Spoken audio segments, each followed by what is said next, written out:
자, 여러분 이 시간에는 이제 그 부동산의 특성에 대해서 공부하실 텐데 여러분들 교재는 41페이지 보시면 돼요. 자, 이 부동산의 특성은 크게 토지 특성과 건물 특성 구분되되 건물 특성은 부동산학에서는 거의 의미가 없어요. 참고만 하시면 되고 토지 특성이 중심이 되는데 이 토지 특성은 아주 그 부동산학에서는 그 학문의 기초가 되기 때문에 아주 출제 빈도가 높아요. 거의 매년 한 문제 이상 꼭 출제되는데 먼저 이제 그 부동산의 특성의 체계를 잠깐 살펴봐요. 자, 그 특성 체계를 보면 41페이지 보시면 토지 특성에서 이분법 표 안에 보니까 이분법 그랬죠. 자, 건물 특성 의미가 없다 그랬고 토지 특성이 가장 핵심이 되는데 크게 이분법적인 분류는 어떻게 구분되냐면 자연적 특성과 인문적 특성 이렇게 구분돼요. 자연적 특성과 인문적 특성. 그 틀을 잡아보면 자, 자연적 특성은 토지가 자연이기 때문에 본래적으로 갖는 특성. 따라서 선천적이고 원천적이고 본질적이고 불변적인 특성 이것이 자연적 특성. 반대로 인문적 특성은 이것은 토지와 인간과의 상호작용 속에서 나타나는 특성. 따라서 자연적 특성이 선천적인 데 반해서 인문적 특성은 후천적이고 자연적 특성이 불변적인 데 반해서 인문적 특성은 가변적인 특성이 된다. 이렇게 보시면 돼요. 그래서 크게 자연적 특성과 인문적 특성 구분되는데 이것이 이제 토지 특성의 가장 핵심적인 분류거든요. 그럼 그랬을 때 자연적 특성은 또 어떻게 구분되냐면 첫 번째는 부동성. 토지는 자연물이면서 어때요? 물리적 이치의 이동이 불가능하다. 이것이 부동성. 지리적 유치의 고정성이라고도 하고 아니면 그냥 고정성 또는 부동성. 이동이 안 된다. 맞죠? 두 번째는 부증성. 토지는 물리적인 절대량을 증가시킬 수가 없다. 이것이 부증성. 그러면 어느 분은 아니 공유수면 매립을 하거나 간척하면 바다가 육지로 변하면서 토지가 생산되는 것이지 않느냐 이렇게 얘기할 수 있는데 부동산학에서는 그런 것은 토지의 생산으로 보는 것이 아니라 이용의 전환으로 봐요. 그렇기 때문에 토지는 근본적으로 생산이 불가능하다. 물리적인 절대량을 증가시킬 수 없다. 이것이 부증성. 세 번째는 개별성. 개별성은 각각 토지는 각각 토지마다 특성이 다 다르다. 이 말은 어떤 토지가 있으면 그 토지와 똑같은 토지는 하나밖에 존재하지 않는다. 형태는 똑같을지 몰라도 예를 들어서 어떤 땅이 하나 있을 때 도로변에 땅이 쭉 있는데 자 그러면 보니까 1번, 2번, 3번, 4번 했을 때 어때요? 크기가 똑같다고 한다면 이거나 어때요? 똑같은 것 같은데 형태는 똑같을지 몰라도 어때요? 물리적 위치가 다르거든요. 그래서 각각의 토지마다 특성이 다 다르다. 이것이 개별성, 다른 말로 비동질성 그래요. 그리고 네 번째는 영속성. 토지는 소모되거나 마모되지 않는다. 계속해서 세상 끝까지 계속해서 존재한다. 이것이 영속성. 소모되지 않는다 해서 비소모성 이렇게도 얘기하고 영속성 이렇게도 얘기하고 마지막으로 인접성은 토지는 옆에 있는 토지와 같이 어떻게 다닥다닥 붙어 있죠. 이것이 인접성. 이 토지와 이 토지 어때? 각각 다 붙어 있잖아요. 이것이 인접성. 집안이 서로 어떻게 되어 있다?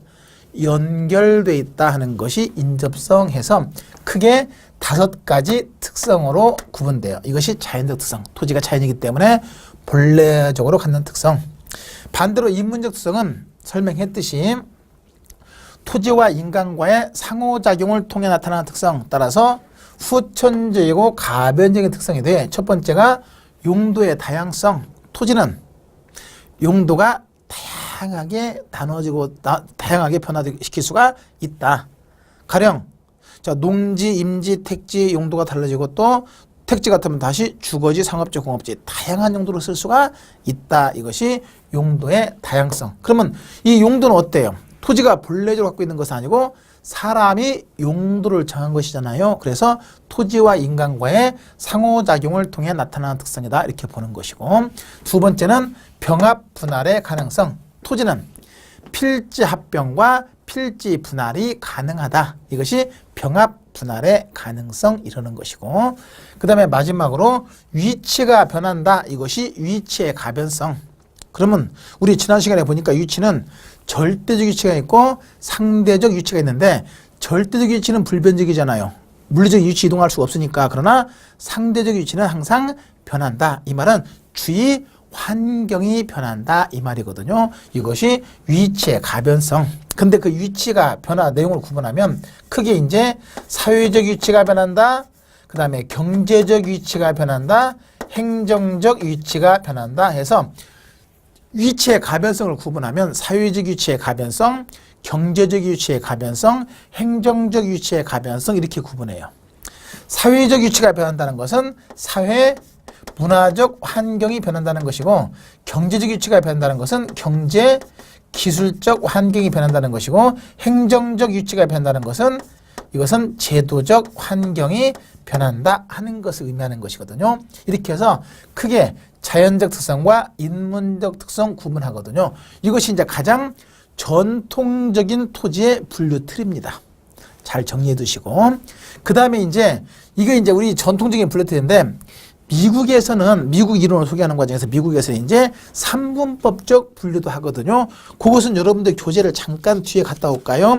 46페이지를 보시면 심오학습에 닝과 다소의 견해를 인용한 부동산의 특성에서 삼분법적 분류에서 크게 물리적 특성, 경제 특성, 제도적 특성 구분되고 있죠.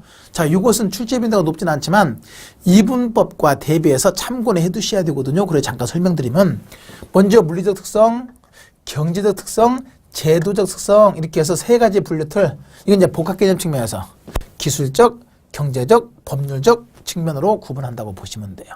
그러면 먼저 토지가 물리적으로 갖는 특성은 다시 일반적 물리적 특성이 있고 개별적 물리적 특성이 있는데, 일반적 물리적 특성은 모든 토지가 다 똑같이 일반적으로 갖고 있는 특성이고, 개별 토지만이 갖고 있는 특성이 바로 개별적 물리적 특성이거든요. 자, 그러면 먼저 일반적 특성은 물리적으로 갖는 특성 중에서 모든 토지가 다 갖고 있는 일반적인 물리적인 특성인데, 첫 번째가 불규성.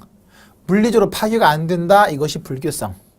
아까 저 자연적 특성에서 구분한다면 뭐나 똑같아요. 영속성 해도 되겠네. 같은 의미라고 보시면 돼. 번역의 차이거든요. 그리고 부증성은 생산이 불가능하다. 비증가성 또는 비생산성. 자연적 특성에 부증성이 있었죠. 그리고 부동성은 이동이 안 된다. 이질성은 자연적 특성에서는 개별성이죠. 각각 특성이 다 이질적이다, 다르다 하는 것이 이질성, 다른 말로 개별성 해서, 일반적 특성은 자연적 특성과 분류틀이 크게 다르지 않거든요. 참고해서 보시면 되고, 개별적 특성은 개별 토지만이 갖고 있는 특성들, 물리적 특성들. 첫 번째는 그 토지의 크기나 모양, 아니면 토양, 지형, 아니면 뭐 개량물, 접근성 이런 것이 이제 개별 토지만이 갖고 있는 특성들이라고 보시면 되는 것이고, 그 다음에 이제 경제적 특성은 분할 가능성.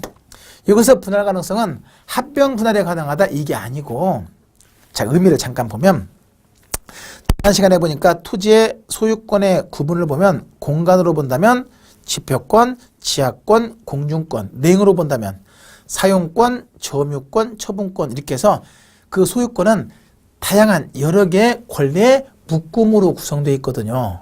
그러면서 이 소유권을 갖다가 필요에 따라서 경제적 가치가 되는 여러 개의 권리로 얼마든지 분할해서 지표권, 지하권, 공중권 여러 개의 권리로 분할해서 사용할 수가 있다. 이것이 바로 분할 가능성 그 말이고, 두 번째 변용성은 다른 말로 뭡니까? 용도를 변화시킬 수 있다. 용도가 다양하다는 것이고, 위치성, 위치 가치를 존재하는 것이죠. 그리고 내구성, 이 내구성은 불규성과 좀 다른데, 불규성은 물리적으로 파괴가 안 된다. 그래서 물리적 특성으로 구분된 것이고, 내구성은 장기간 사용 수익이 가능하다. 장기간 사용 수익이 가능하다는 의미에서 경제적 특성으로 분류되는 것이거든요. 그리고 마지막으로 이제 제도적 특성은 법이나 규제, 기타 협회와 조직, 관습 이런 것이 이제 제도적 특성 분류되는데 이렇게 해서 이제 2분법적 분류가 있고 3분법적 분류 있는데 3분법적 분류의 경우는 이렇게 분류된다는 것 정도의 의미만 인식하고 넘어가시면 돼요. 다 암기하지 마시고. 그렇게 해서 그 분류 체계가 2분법적 분류가 있고 3분법적 분류가 있다는 것만 간단하게 확인하시고 근데 실제 우리나라의 경우에 전통적인 분류에서는 이 2분법적 분류가 굉장히 중요하거든요. 이렇게 해서 이제 분류 틀이 다양하게 구분되는데 근데 이 토지 특성이 출제가 아주 잘 되고 부동산학에서 아주 중요한 의미를 갖는데 그 이유를 잠깐 볼까요? 자, 여기 보니까 보통 이제 부동산학의 여러 가지 이론들을 가만히 보면 이제 부동산학에서 특히 부동산 경제에서 가장 기초인 것이 바로 수요 공급 이론이에요. 그죠? 수요 공급 이론. 자, 그런데 그러면 이 이론들이 일반 재화에 적용되기도 하지만 또 부동산에도 적용은 되거든요. 그럼 그럴 때 부동산은 일반 재화와 다른 여러 가지 자연적, 인문적 특성이 있더라 하다 보니까 일반 재화에 적용되는 수요 공급 이론이 부동산에 그대로 적용이 안 되는 경우도 많더라. 가령 공급 법칙을 보면 자, 가격이 상승하면 이제 다음에 그 경제론에 설명드릴 텐데 가격이 상승하면 공급량은 증가하고 가격이 하락하면 공급량은 감소한다. 이게 공급 법칙이에요. 근데 이걸 갖다가 토지에 적용해 보니까 토지는 물리적으로 생산이 불가능해요. 부증성이에요. 하다 보니까 가격이 상승해도 공급량은 그대로 가격이 하락해도 공급량은 그대로 하다 보니까 이 순수 경제 이론인 공급 이론이 부동산에 그대로 적용이 안 되더라 하다 보니까 이 순수 경제로 갖다가 이걸 갖다가 약간 부동산에 적용되는 과정에서 이것을 수정하고 변형해서 이런 여러 가지 경제 이론의 그 고유 이론 말고 부동산에 적용되는 과정에서 부동산 특유의 이론으로 다시 변형되는 거예요. 그래서 독자적인 부동산학 이론의 출발점이 되는 것이 바로 부동산의 특성이에요. 그럼 어떻게 적용되는가 봤더니 자, 토지는 물리적으로 생산이 안 되기 때문에 공급법적이 적용이 안 되더라 하다 보니까 이걸 갖다가 이제 어떻게 변형하냐면 그래요. 물리적으로는 토지 생산이 안 되지만 여러 가지 의미의 경제적 공급이 가능하다. 가령 농지나 임지가 택지가 부족하다. 그러면 농지나 임지를 택지로 개발해서 공급을 늘릴 수가 있다. 즉 용도를 변화해서 공급을 늘릴 수 있는 것이고 그렇잖아요. 그렇게 해서 얼마든지 변형해서 또 건물의 경우는 토지 범위 내에서 얼마든지 공급량을 조절할 수가 있더라. 그러다 보니까 물리적으로는 공급 법칙을 적용할 수 없지만 여러 가지 경제적 의미의 공급은 얼마든지 가능할 수가 있더라. 따라서 토지의 공급은 물리적 공급이 아닌 경제적 공급이다. 이런 식으로 순수 경제이론, 순수 주변과학이론 변형하고 수정해서 주변과학의 고유 이론이 아닌 부동산학 특유의 독자적인 이론으로 만들어지거든요. 해서 그 부동산학 특유의 독자적인 이론으로 만들어지는 출발점이 되는 것이 바로 이 부동산의 특성이에요. 이런 특성들이 없으면 당연히 주변과학, 여러 가지 경제이론이나 이런 것들이 부동산에 그대로 적용돼 버리거든요. 그러면 굳이 특유한 부동산학 이론을 만들 필요가 없기 때문에 부동산이 출발할 수가 없는 것이거든요. 근데 이런 특성 때문에 주변과학의 여러 가지 이론들이 부동산에 그대로 적용이 안 되고 이것이 수정 변형되면서 그러면서 독자적인 부동산학 이론의 출발점이 되는 것이 바로 부동산의 특성이더라. 그래서 이것이 이제 출제 빈도가 가장 높은 거예요. 그랬을 때 그러면 여러 가지 특성 중에서 부동성 때문에 어떻게 수정되고 변형되는가, 또 부증성 때문에 어떻게 여러 가지 주변과학 이론들이 수정되고 변형되는가, 개별성 때문에 어떻게 변형되는가 해서 각각의 특성들로 인한 파생 원리들, 이것이 이제 여러분들 교재를 보시면 그 41페이지 하단을 보시면 토지의 자연특성 밑에 보니까 부동성 해놓고 넘어가서 부동성으로부터 파생되는 특징에서 기역, 니은, 디귿, 니을 해서 시호까지 설명되잖아요. 해서 이런 여러 가지 각각의 특성들로 인한 파생 원리, 이것이 가장 핵심적인 출제 포인트입니다. 이건 거의 매년 나온다고 보시면 되고, 경우에 따라 하나 내지는 2개 이상도 나올 수 있을 정도로 아주 중요하거든요. 왜냐면 그 특유한 독자적인 부동산 이론의 출발점이 되는 것이기 때문에. 그래서 각각의 부동성으로부터 여러 가지 파생되는 특징들, 부증성으로 아니면 영속성으로부터 파생되는 특징에서 각각의 특성들로 인해 파생되는 특성들, 이것이 출제 포인트가 되기 때문에 하나하나 다 체크해서 정리해 두셔야 돼요. 그리고 이 자체에서 출제되는 것도 중요하지만 앞으로 여러 가지 부동산 이론의 출발점이 되기 때문에 원리를 정확하게 이해하는 것이 중요해요. 하나하나 다 이해하고 정리가 되셔야 되거든요. 자, 그렇게 파악되면 되는데, 자, 그러면 나머지 3분법적 분류에서는 분류 틀만 이해하시면 되고, 세부적인 파생 원리는 2분법적 분류에서 자연적 특성 그리고 인문적 특성의 분류 틀에서 부동성 때문에 파생되는 특성, 부증성 때문에 파생되는 특성에서 그 각각의 특성들로 인해 파생하는 특성들, 이걸 잘 정리해서 확인해 두셔야 돼요. 자, 그러면 지금부터 이제 그 내용을 정리 한번 해보시죠. 여러분 42페이지 상단에 보시면 부동성으로부터 파생되는 특징 했는데, 자, 그러면 부동성은 뭐냐면 토지는 이동이 불가능하다. 그죠? 이동이 안 된다 하는 것이 부동성. 개념 자체는 어렵지 않잖아요. 이제 파생 원리가 중요한데, 자, 그러면 그 부동성 때문에 나타나는 여러 가지 파생 특성들 하나하나 체크해 보시면, 첫 번째 42페이지 제일 위에 상단의 기억부터 보십니다. 부동산은 동산과는 달리 움직일 수 없다는 점에서 부동산과 동산을 구별짓는 근거가 된다. 움직이지 않으니까 부동산, 움직이니까 동산. 그래서 부동산이라는 이름이 지어지는 근거가 바로 부동성이에요. 그래서 여러 가지 특성 중에서 가장 근본이 된다, 이렇게 보시면 되고, 그러면서 이제 공시 방법의 차이의 근거가 된다. 자, 부동산은 뭘로서 공시해요? 공시는 널로 알리는 거잖아요. 소유권의 변동상을 여부에 표시하는 것이거든요. 그랬을 때 부동산은 뭘로서? 등기로서, 동산은 점유로서 내 거다 하는 걸 표시하는 것이거든요. 그러면 동산은 왜 점유가 가능하냐? 들고 다닐 수 있으니까. 옷 제가 입었잖아요. 그럼 이건 제 거라는 거 그냥 입는 것 자체로서 표시하는 것이거든요. 점유로서. 근데 부동산은 들고 다닐 수가 없으니까 기록장치인 등기로서 소유권을 표시할 수밖에 없다. 왜? 들고 다닐 수 없다는 것은 어떤 특성 때문에? 부동성 때문에 해서 부동성 때문에 점유가 아닌 등기로서 공시가 된다. 그렇게 딱 잡아두시면 되고, 두 번째, 부동산 활동은 부동산이 있는 현장에서 이루어진다는 점에서 임장 활동이 된다. 자, 부동산 활동은 부동산을 대상으로 하는 인간의 행위거든요. 그러면 부동산을 활동하려면 부동산을 봐야 되는데, 그럼 봐야 되는 과정에서, 야, 너 이리 와봐. 이게 돼야 안 돼요? 안 돼. 왜? 이동이 안 되니까. 그러다 보니까 사람이 직접 현장에 가서 활동해야 돼요. 왜?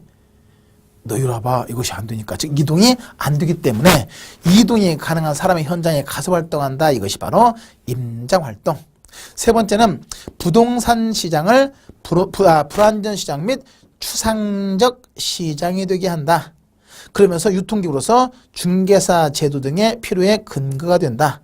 근데 학자들에 따라서는 지리적 공간에 한정되는 구체적 시장으로 분류하기도 한다. 아주 중요한 개념인데 잠깐 이제 봐요. 시장의 종류가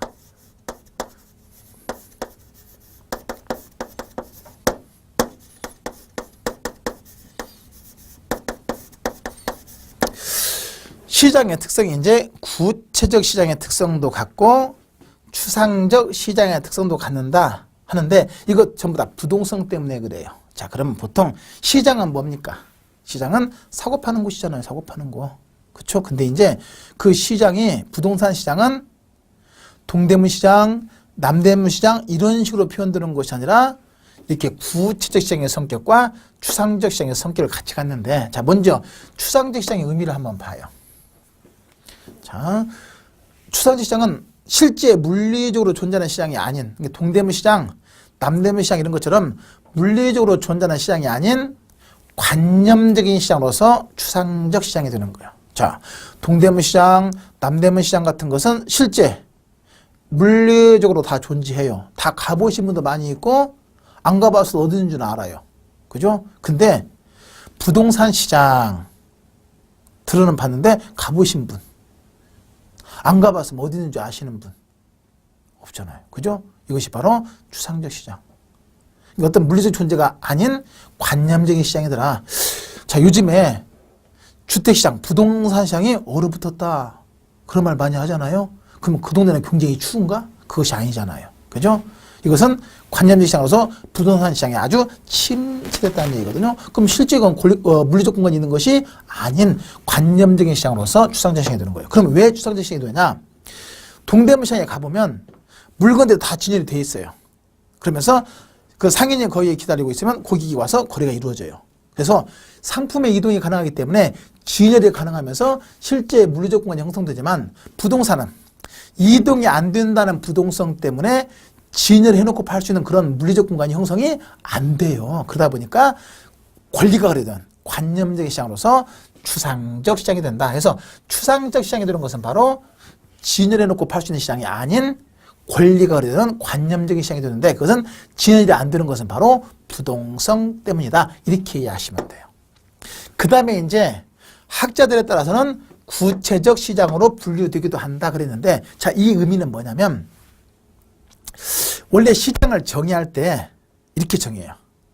부동산 시장을 정의할 때 보통 어떻게도 정의하면 뒤에 나중에 경제론 배울 때 나올 테지만 부동산 시장을 양과 질, 위치 등 여러 가지 측면에서 유사한 부동산에 대해서 가격이 균등해지는 경향이 있는 지리적 구역 이렇게 정의되거든요. 이렇게 정의되면 이것은 구체적 시장이 되는 거예요. 다시 양과 질, 위치 등 여러 가지 측면에서 유사한 부동산에 대해서 가격이 균등해지는 경향이 있는 지리적 구역 그러거든요. 가령 수원의 영통에 가보면 같은 평형, 같은 유형의 아파트면 끼리끼리 가격이 비슷해지는 경향이 있죠. 그러면 영통일 때 부동산 시장 그러는 거예요. 강남에 가보면 강남의 지역에서는 같은 지역, 같은 평형의 아파트이면 끼리끼리 가격이 32평짜리면 가격이 끼리끼리 비슷해지는 경향이 있죠. 그러면 강남 일대가 또 하나의 부동산 시장이 되는 거예요. 그래서 어느 특정한 지리적 공간을 수반하는 시장으로 형성되거든요. 영통 일대 부동산 시장, 강남 일대 부동산 시장, 아니면 뭐 일산 일대 부동산 시장 이렇게 구분되는 거예요. 근데 그러면 똑같은 32평짜리 일대, 영통에 있는 32평짜리 아파트하고 강남에 있는 32평짜리 아파트가 어때요? 같은 평이라고 하더라도 가격은 서로 같아요? 달라요? 다르죠? 그럼 서로 동일한 시장 아니면 서로 다른 시장? 서로 다른 시장이 되어버려요. 그래서 강남 일대 부동산 시장 아니면 영통 일대 부동산 시장 아니면 일산 일대 부동산 시장에서 어느 특정한 지리적 공간을 수반하는 시장으로 형성되어 버리는 거예요. 그러니까 똑같은 평형 아파트라고 하더라도 강남에 있는 거하고 영통에 있는 것은 가격이 다른 거예요. 만약에 이동이 가능하면 다를 일이 전혀 없잖아요. 바꿔치기 하면 되니까. 근데 이동이 안 되다 보니까 이렇게 어느 특정한 지리적 공간을 수반하는 영통 일대 부동산 시장, 강남 일대 부동산 시장에서 어느 특정한 지리적 공간을 수반하는 구체적 시장으로 형성된다.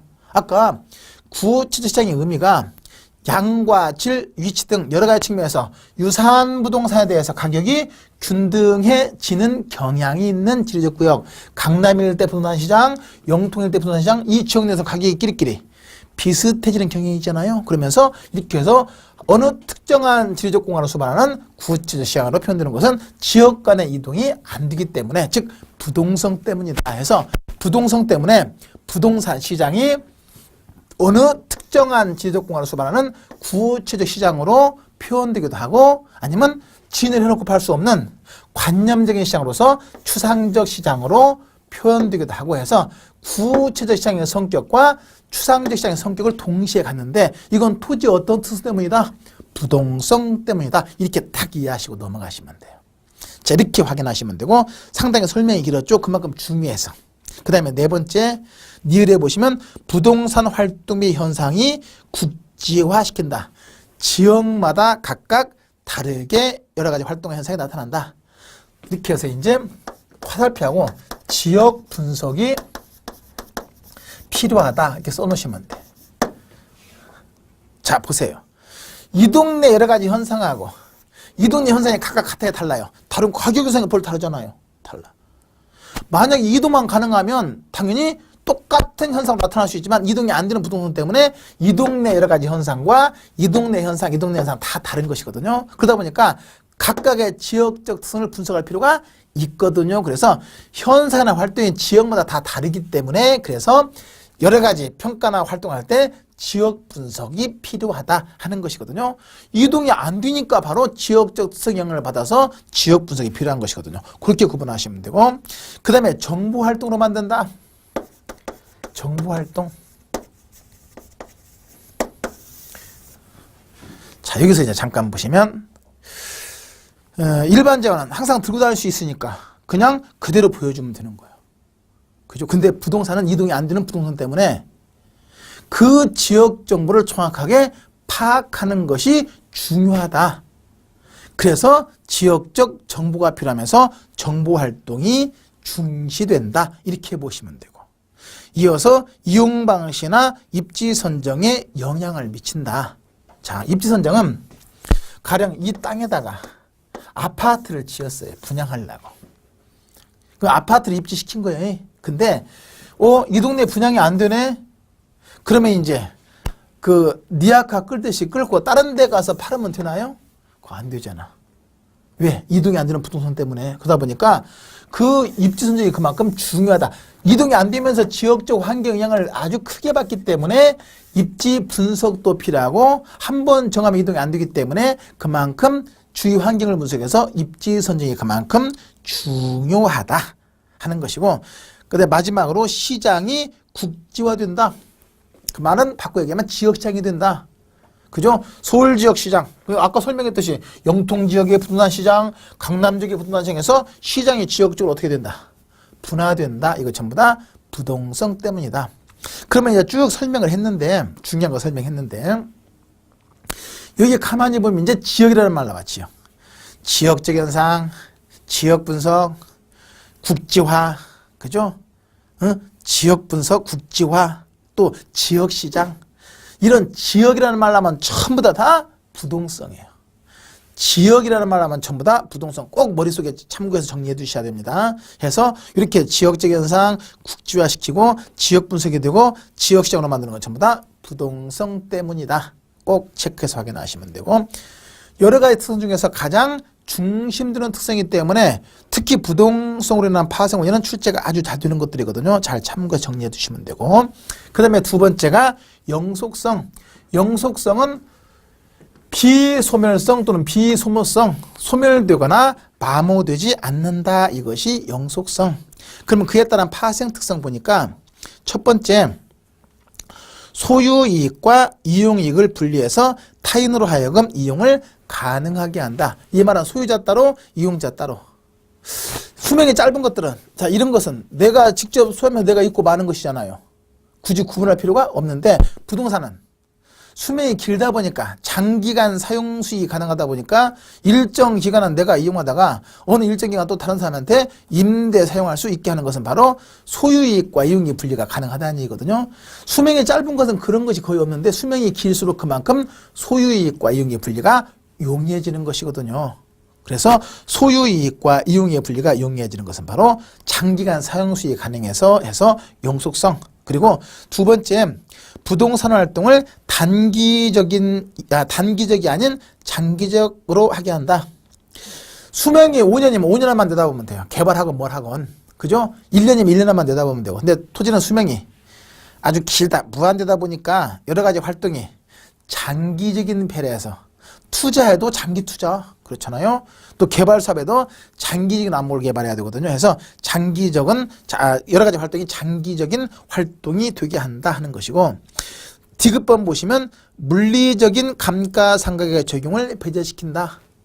한마디로 물리적인 감가는 안 되는 것이죠. 수명이 무한되니까. 원래 물리적인 측면에서 감가상각률은 내년수분의 1이에요. 만약에 내년수 수명이 10년이면 10분의 1, 매년 10%씩 감가주는 거예요. 20년이면 20분의 1, 5%씩 감가되는 것이고, 근데 토지는 수명이 무한되다 보니까 무한대분의 1은 몇이에요? 0이잖아요. 이 말은 물리적으로는 감가가 안 된다. 여기서 조심할 것은, 만약에 여기서 영속성 때문에 경제적인 감가상각을 배제시킨다 그러면 틀리는 거예요.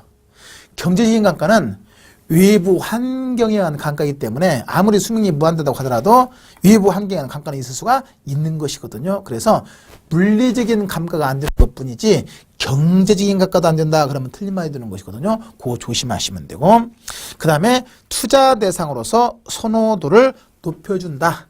이 말은 그만큼 가치 보존력이 어떻다, 우수하다, 장기간 사용 수익이 가능하기 때문에 그만큼 투자해놔도 가치 감가가 별로 없으니까 투자재로서 선호도가 높아지는 것이고, 그 다음에 소모를 전제로 하는 재생산 이론이 적용되지 않는다.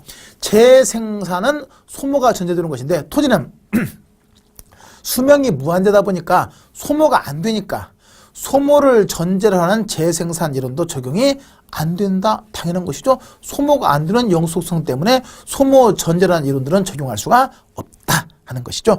여기까지가 이제 영속성으로 인해서 나타나는 파생 특성이고, 세 번째 부증성. 부증성은 물리적인 절대량을 증가시킬 수가 없다. 이것이 부증성. 생산이 불가능하다. 이것이 부증성. 자, 그에 따른 파생 특성 확인해 보실까요?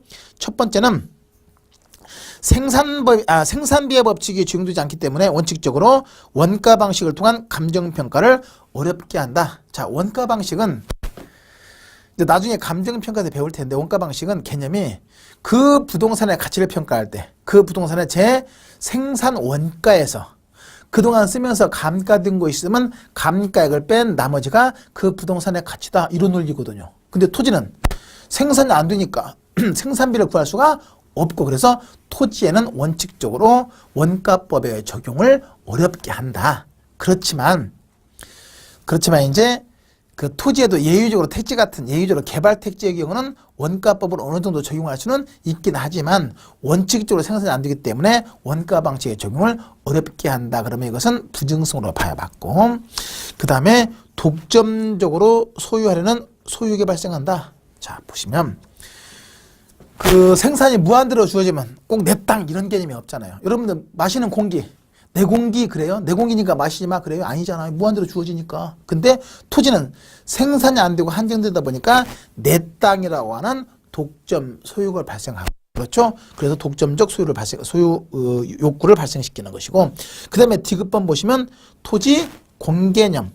토지의 절대량을 증가시킬 수 없기 때문에 토지 문제, 토지 생산이 안 되니까 토지 문제가 발생하니까 토지 문제 가장 대표적인 것이 뭐예요? 토지 부족 문제, 직거구 문제거든요. 그죠? 땅값이 비싸고 또 토지가 부족해지고 그러다 보니까 토지 가격 상승의 원인되고, 그러다 보니까 이걸 규제하기 위해서 여러 가지 토지 공개념 또는 토지의 공법적 규제에 근거를 제공하는 것은 한정된 토지를 효율적으로 이용하기 위해서 규제가 필요한 것이거든요. 한정됐다는 건 토지 어떤 특성 때문에? 부증성 때문에. 그래서 토지 공개념을 도입해 한다. 토지의 공개념 줄쳐놓고 거기다 밑에다가 공법적 규제,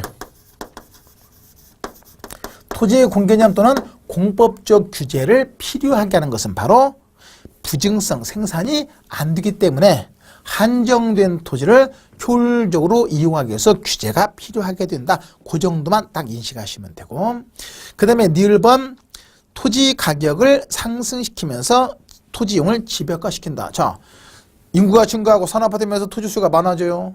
그러면 공급을 늘려주면 되는데 토지는 생산이 안 되다 보니까 부증성 때문에 생산이 안 되면서 수요가 늘어나다 보니까 가격은 자꾸 상승하고, 가격이 상승하면 그 토지를 효율적으로 이용하기 위해서 어때요? 토지 이용을 집약화시킨다. 한마디로 건물 높이가 높아지는 거. 토지가 무한대로 존재하면 굳이 건물 높이 높일 필요가 없잖아요. 그죠? 해서 토지는 생산이 안 되면서 안 되다 보니까 토지 가격이 상승하고, 토지 가격이 상승하다 보니까 토지 투입을 적게 할 수밖에 없고, 왜냐면 생산비가 늘어나니까. 그러다 보니까 그만큼 건물 높이를 높이면서 토지 이용을 집약화시킨다. 그리고 미음번의 경제적 지대, 이것은 그냥 크게 신경 쓰지 마셔요. 그냥 일반적인 지대 발생에 근거된다. 그 정도만. 왜냐? 토지 생산이 안 돼요. 무한대로 존재하면 굳이 다른 사람 땅 빌려서 이용할 필요가 없는데, 생산이 안 되는 부증성 때문에 다른 사람의 토지를 이용하려면 먼저 뭘 줘야 돼? 사용료를 줘야 되죠? 그 사용료가 바로 지대거든요. 토지 사용료. 따라서 한정된 토지를 이용하는 과정에서 일반적인 지대를 발생한다. 그 정도만 확인하시면 되고, 토지 공급 곡선을 수직으로 만들면서 가격에 대해서 공급은 완전 비탄력적이 된다.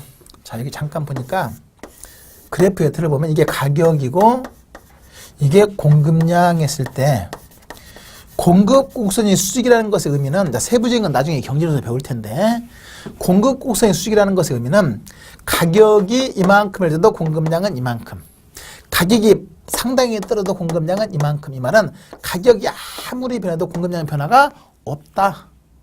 이것이 바로 공급 곡선의 수직이고, 이걸 완전 비탄력적으로 만드는데, 가격이 아무리 변해도 공급량의 변화가 없는 것은 생산이 불가능하기 때문에, 즉 부증성 때문이다. 그렇게 딱 정리하시면 되고, 그리고 균형 가격의 시옷 있죠? 균형 가격의 성립이 불가능하게 한다.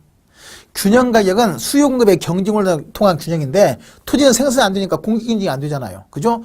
공급 경쟁이 안 되면서, 공급 조절이 안 되면서 자유로운 경쟁을 통한 균형 가격의 성립이 불가능하고, 결국은 공급보다는 뭐에 의해서? 수요에 의해서 가격이 결정되는 경향이 강하다. 그래서 공급자 가격보다는 수요자 가격으로 결정되는 경향이 강하다. 그 정도만 확인하시면 되고, 자, 비읍번 잠깐 빠졌는데, 비읍번 보시면, 자, 토지 공급은 완전 비탄력적이 된다. 아까 설명했는데, 밑에 화살표 보니까 경제적 공급은 물리적 공급에 비해서 비교적 더 탄력적이 될 수도 있다. 자, 경제적 공급은 뭐냐면 개발 통한 공급이거든요.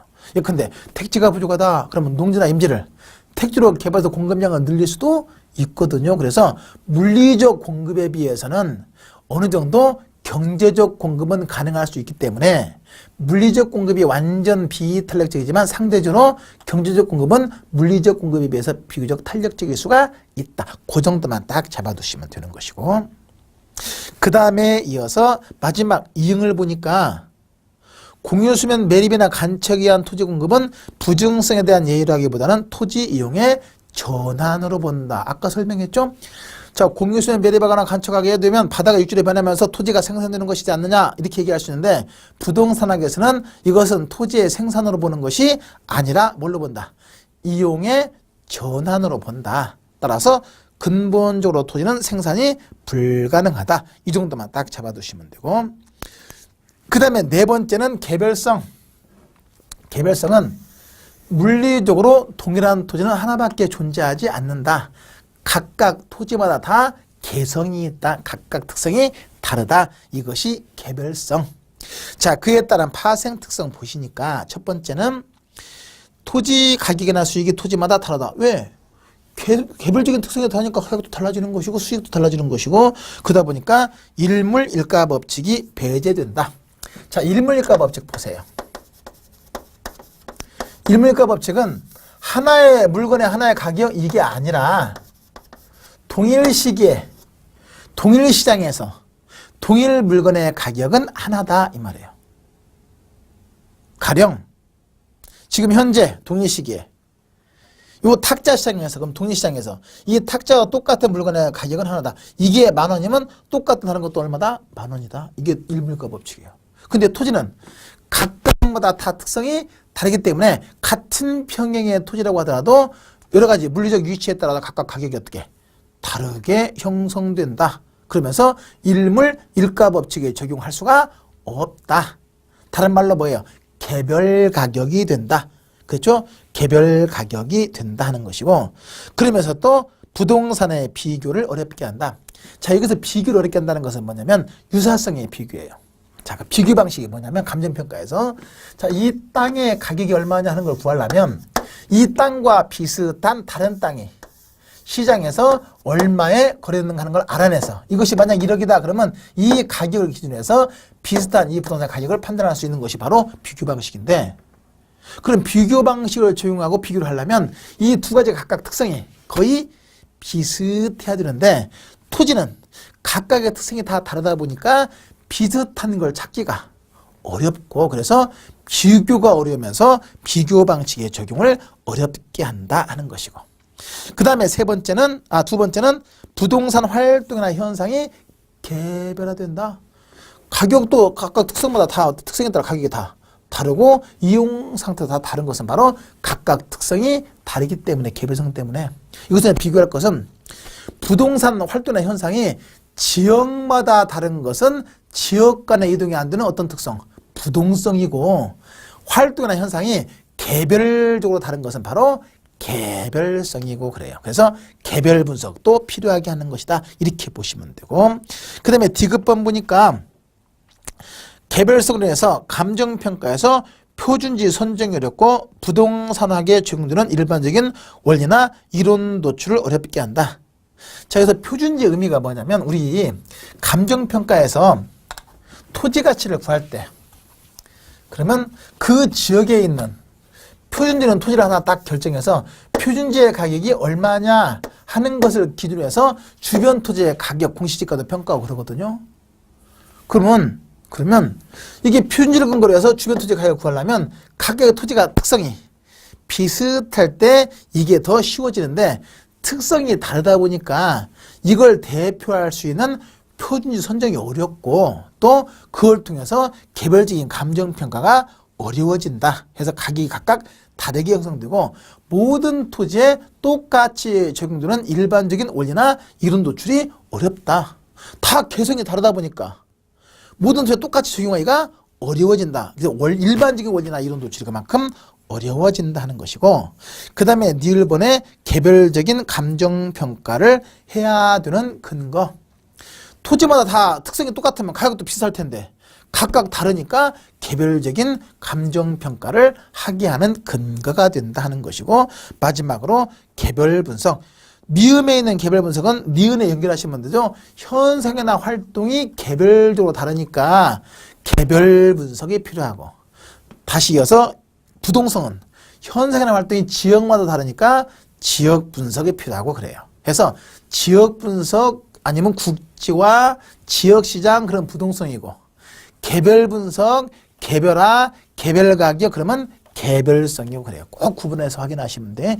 출제가 잘 되는 것이니까. 그래서 지역이라는 말 나오면 대부분 부동성이고 개별 나오면 개별성 이렇게 딱 정리해서 잡아두시면 훨씬 이해가 쉬울 것이고. 자, 이렇게 해서 개별성의 파생 원리 확인하시고, 마지막 5번째 특성 인접성. 자, 인접성은 토지가 어떻게 되어 있다?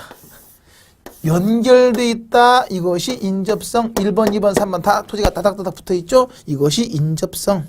그에 따른 파생 특성 기억번 보시니까 인접 토지와 서로 연결되어 있어서 영향을 미치고 받기 때문에 지역 분석이 필요하된다. 자, 그럼 아까 지역 분석이 필요하다는 것은 바로 부동성도 있었어 갖고, 그죠? 그러니까 이 지역 분석이 필요한 것은 부동성도 되고 인접성도 되는 거 맞아요. 그래서 다른 방 없이 그냥 지역 분석에 근거되는 토지 특성 그러면 두 가지 찾으면 돼요. 부동성과 인접성인데 문제는 좀 세부적으로 들어가서 현상이나 활동이 지역마다 달라서 지역 분석이 필요하다 그러면 부동성이고, 인접지에 영향을 주고받기 때문에 지역 분석이 필요하다 그럴 때는 인접성이 되는 것이고, 이런저런 말이 없이 그냥 지역 분석에 근거되는 토지성 그러면 인접성도 되고 부동성도 되는 것이고, 그걸 잘 정리해 두시고, 이어서 인접지와 상호 밀접한 의존적 관계가 형성되어서 협동적 이용 논리에 근거된다.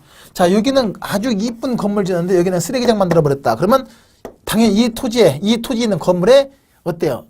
악 영향을 미칠 수 있죠. 그러다 보니까 협동적 이용 논리에 근거되는 것이고, 용도 면에서도 대체 가능성이 존재한다. 자, 1번, 2번, 3번 했을 때 각각의 물리적 특성, 위치는 다르지만 인접되어 있다 보니까 용도 면에서는 얼마든지 같은 용도로 이용할 수가 있으면서 용도 상호 간에 서로 대체가 가능할 수가 있다.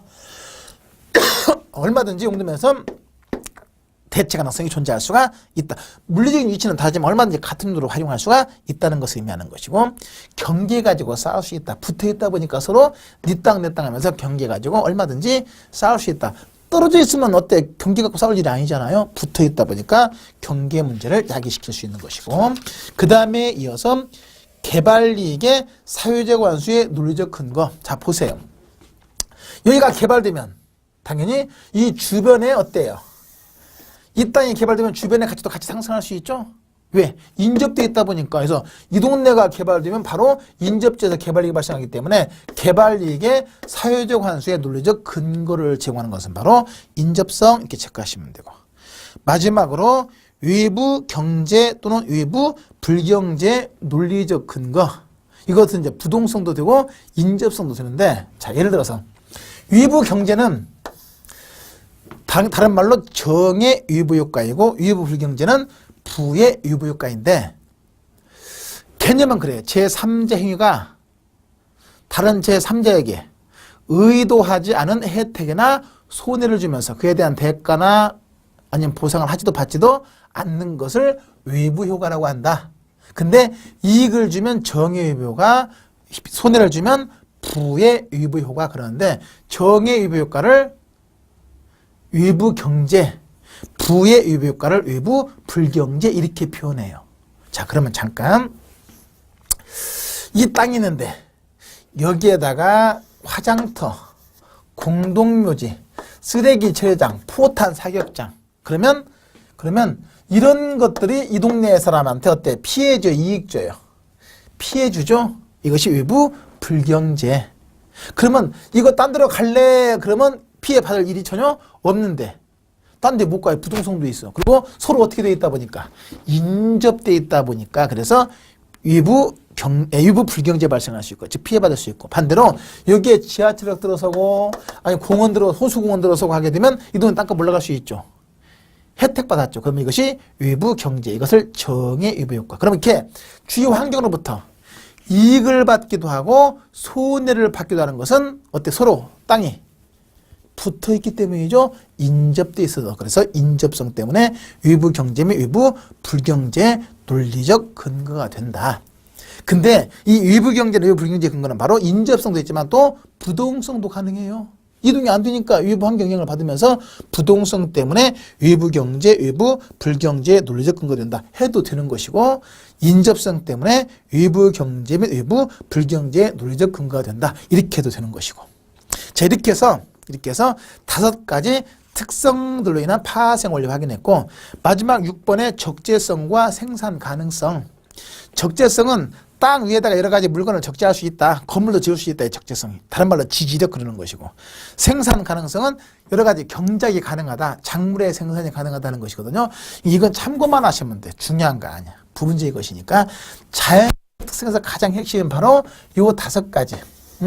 부동성, 부증성, 개별성, 영속성, 인접성에서 각각의 특성들로 인한 파생 원리. 이건 아주 출제 빈도가 높아요. 거의 매번 나온다고 보시면 돼. 그리고 거의 대부분 이 책에 설명되어 있는 이 내용 안에서 출제되는 것이 일반적이기 때문에 개념 파악을 정확하게 해 두시는 것이 중요해요. 잘 정리해 두시고. 자, 이 시간에는 그래서 이 자연적성 중심으로 해서 각각 파생을 설명했고, 다음 시간에는 이제 인문적인 특성 그리고 그에 따른 파생 특성 확인하고 마무리하십니다. 자, 수고하셨습니다.